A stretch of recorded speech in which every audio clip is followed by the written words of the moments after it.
Hello beautiful people! For today's video, let's update sa aking mga veggies and fruits. So, ito yung aking pechay. Ayan. May mga slugs siya. So, hinahunting ko yung mga baby slugs. Parang ito pechay and mustasa ata. We'll see. Ayan. And ito yung beans ko. Parang andun yung mga courgettes and tomatoes. Ang aking chilies is going strong. Ayan.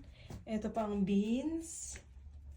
And ito yung mga tomatoes ko and chilies. So hopefully by next week, matransfer ko na sila outside. Here is my strawberries. Ayan, dami niya ng flowers. This one as well, and my garlic and onions. And these are my potatoes. And this one, guys, kakabigay lang sa akin ng aking friend. Ayan, ang daming strawberries na flowers. So, Isabella's favorite. And also, update sa aking mga garlic and sweet pea or chicharo.